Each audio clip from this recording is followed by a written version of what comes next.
Selamat pagi saudara yang kasih Tuhan, kita berjumpa lagi dalam persekutuan doa pagi GKI Gading Indah. Sebelum kita memulai perenungan kita, mari kita menaikkan pujian berikut ini.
Saudara yang kasih Tuhan, Anda sudah pernah berkunjung ke Amerika Serikat, ke kota New York? Saya belum pernah ya. Tapi kalaupun kita belum pernah, pasti kita tahu satu patung yang sangat terkenal, mungkin salah satu patung paling terkenal di dunia yang ada di kota New York, yang menjadi simbol ya, salah satu simbol paling terkenal negara Amerika Serikat, yaitu patung Liberty. Nah, patung Liberty ini merupakan hadiah dari rakyat Prancis kepada rakyat Amerika ya, dalam rangka memperingati kemerdekaan mereka. Patung karya Frederick Auguste Bartholdi ini diresmikan ya tahun 1888 ya di kota New York. Dan patung ini menjadi simbol yang sangat terkenal karena ya Lady Liberty itu ya, dia memegang obor ya, lambang satu terang cahaya ya, dan menjadi simbol dunia baru, simbol kebebasan, kemerdekaan dan sebagainya. Nah, yang menarik adalah di kaki ya, jadi patung itu berdiri di atas sebuah landasan, dan di landasan itu, di landasan patung Liberty ada sebuah puisi yang diukir di sebuah plakat dari logam. Puisi ini berjudul The New Colossus ya. Colossus itu adalah patung yang sangat megah, dulu ada di dunia lama, di Yunani. Nah, diibaratkan Liberty ini adalah lambang dunia baru ya, Amerika. Dan puisi The New Colossus ini dikarang oleh seorang penyair perempuan bernama Emma Lazarus, yang menuliskan puisi ini dalam rangka mengumpulkan dana untuk membangun landasan dari patung Liberty ini. Nah, kutipan dari puisi New Colossus ini berbunyi demikian, saudara-saudara. Give me your tired, your poor, your huddled masses, yearning to breathe free. Ya, berikanlah orang-orang yang lelah, miskin, yang terkekang dan merindukan nafas kebebasan. Dan menariknya, patung Liberty ini biasanya menjadi pada sekitar abad 18-19 menjadi benda pertama yang dilihat oleh rombongan imigran dari Eropa yang pindah ke Amerika. Jadi kita tahu rakyat Amerika itu mayoritas sebetulnya adalah imigran dari berbagai penjuru dunia. Nah, pada abad 18-19 kebanyakan imigran itu datang dari benua Eropa. Ya, mereka biasanya adalah orang-orang yang miskin, tidak punya tanah, tidak punya status di tengah masyarakat. Lalu mereka merindukan hidup di tengah masyarakat yang tidak berkelas, di mana setiap orang punya kesempatan yang sama. Dan dunia baru tadi Amerika itu menawarkan itu. Mereka menempuh perjalanan penuh bahaya selama berminggu-minggu, mungkin berbulan-bulan ya, lewat lautan. Dan karena memang gerbang masuk Amerika salah satu dari Eropa itu adalah di New York, karena di dekat situ ada sebuah tempat di mana para imigran ini ditampung, kemudian diperiksa dulu kesehatannya dan sebagainya. Maka yang pertama mereka lihat dari lautan, satu bangunan yang menjulang tinggi adalah patung Liberty ini. Seakan-akan menyambut mereka dan mengatakan, mari datanglah kalian yang lelah, yang miskin, yang merindukan kebebasan. Seperti puisi yang tadi ditulis oleh Emma Lazarus itu. Dan karena itu Liberty selalu menjadi simbol dunia baru, harapan baru yang menyambut orang-orang yang mengharapkan kebebasan, kesejahteraan, kemakmuran dan sebagainya. Nah, tentu kita tidak akan membahas soal itu, termasuk perkembangan-perkembangan terakhir ya. Tapi bahwa apa yang disampaikan oleh Emma Lazarus dalam puisinya mengingatkan saya pada apa yang dikatakan oleh Tuhan Yesus dalam Matius 11 ayat 28 yang berbunyi demikian. Marilah kepadaku semua yang letih lesu dan berbeban berat, aku akan memberi kelegaan kepadamu. Inilah tawaran yang Tuhan Yesus ajukan kepada kita semua. Kepada kita yang berbeban berat, kepada kita yang punya pergumulan, Tuhan menjanjikan kelegaan. Tuhan menjanjikan kebebasan. Tapi tentu bukan berarti seketika semua masalah kita itu selesai ya, seperti yang sempat saya katakan di perayaan Natal ya, seperti snapnya Thanos hilang semua. Sama dengan para imigran yang mendarat di Amerika disambut oleh patung Liberty, itu bukan berarti begitu sampai di Amerika hidup mereka langsung enak, langsung makmur. Tidak. Mereka masih harus berjuang. Mereka harus bekerja keras, kadang melakukan pekerjaan-pekerjaan yang kasar, mengancam nyawa. Tapi mereka kini punya pengharapan baru. Di masyarakat yang baru, di kesempatan-kesempatan baru, bahwa apa yang mereka impikan bisa dikejar. Demikian juga sebetulnya dengan apa yang dijanjikan oleh Tuhan Yesus. Kelegaan itu bukan berarti bebannya hilang, saudara. Karena kemudian kalau kita membaca ayat selanjutnya, Tuhan Yesus mengatakan, "Kuk yang kupasang itu lembut dan bebanku pun enak." Artinya tetap ada hal yang harus kita kerjakan untuk menghadapi pergumulan-pergumulan kehidupan kita. Tetapi bahwa kini Yesus mengatakan, "Aku bersama denganmu, aku akan menguatkanmu, aku mendukungmu." Kita bisa bersandar pada Sang Immanuel itu, Sang Juru Selamat itu.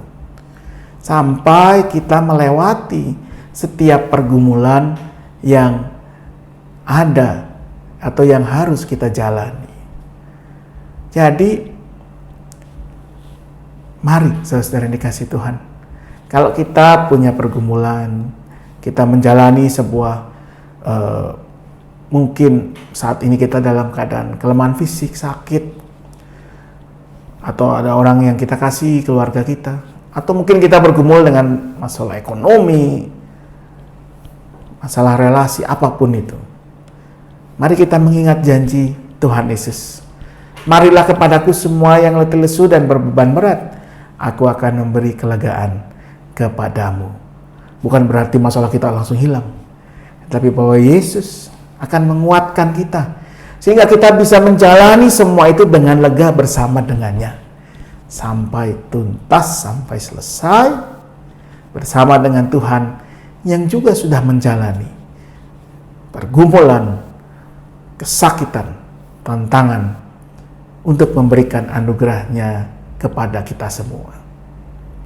Maka biarlah kita boleh datang kepada Tuhan dan menyerahkan setiap pergumulan kita kepadanya. Selamat pagi, Tuhan memberkati selalu. Mari kita berdoa. Ya Tuhan, kepadamu kami datang dalam segala kelelahan, keletihan kami, karena berbagai pergumulan hidup kami. Karena kami tahu, dalam-Mulah kami mendapatkan kelegaan.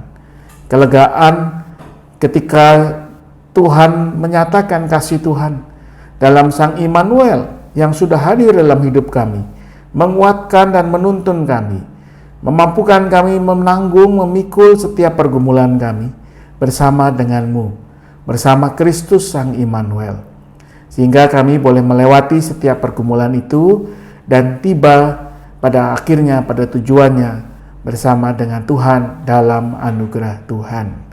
Karena itu biarlah kami boleh melangkah setiap hari satu langkah lagi bersama Tuhan, sampai akhirnya setiap pergumulan kami boleh kami lalui. Kami bersyukur untuk anugerah Tuhan dalam Tuhan Yesus Kristus Sang Immanuel yang menguatkan kami, yang menuntun kami, yang memimpin kami. Biarlah anugerah itu terus kami ingat, kami syukuri dan kami jalani. Biarlah dengan demikian, dengan anugerah itu juga kami melakukan apa yang baik untuk kehidupan bersama kami di tengah bangsa dan negara, khususnya di tengah situasi pandemi yang masih kami jalani, di tengah kehidupan bersama sebagai persekutuan gereja Tuhan, di tengah kehidupan keluarga, masyarakat, lingkungan kerja atau sekolah kami. Kami mau berdoa ya Tuhan untuk setiap kami yang dalam pergumulan, baik karena kondisi kesehatan, sakit penyakit, baik karena masalah ekonomi, baik karena masalah relasi antara anggota keluarga. Kami percaya Tuhan yang akan memampukan kami untuk boleh melewati semuanya bersama Tuhan. Tuhan kuatkan kami, Tuhan yang pulihkan kami, Tuhan yang mampukan kami. Kami mau berdoa juga, kami mau menaikkan doa-doa pribadi kami, permohonan yang mungkin kami tidak bisa bagikan kepada orang lain, tapi kami percaya Tuhan mendengar dan akan menjawab yang terbaik bagi kami. Inilah kami dalam doa-doa pribadi kami.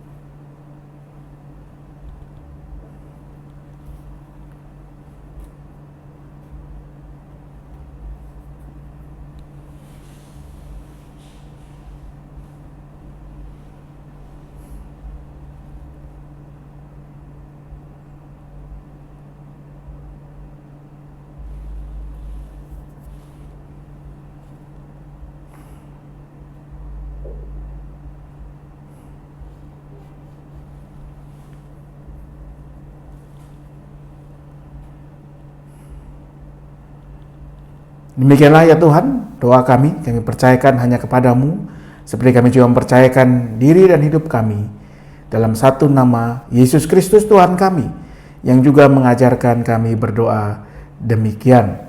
Bapa kami yang di sorga, dikuduskanlah namamu, datanglah kerajaanmu, jadilah kehendakmu di bumi seperti di sorga. Berikanlah kami pada hari ini makanan kami yang secukupnya. Ampunilah kami, seperti kami mengampuni orang yang bersalah kepada kami.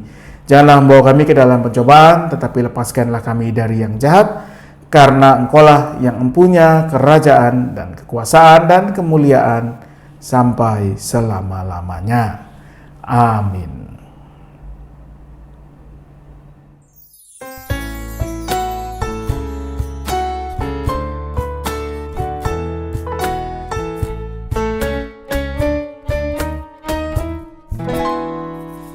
Berserah kepada Allahku, di darat pun di laut menderu, tiap detik tak berhenti. Bapa Sorgawi terus menjagaku. Ku tahu benar, ku dipegang erat di gunung tinggi dan samudera, di taufan gelap ku didekat. Bapa Sorgawi terus menjagaku.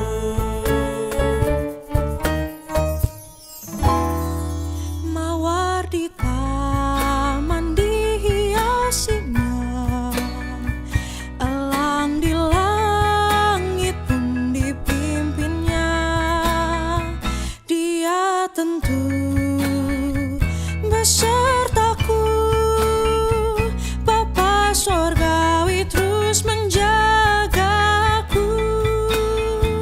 Ku tahu benar, ku dipegang erat di gunung tinggi dan samudera, di taufan gelap ku didekat. Bapa Sorgawi terus menjagaku.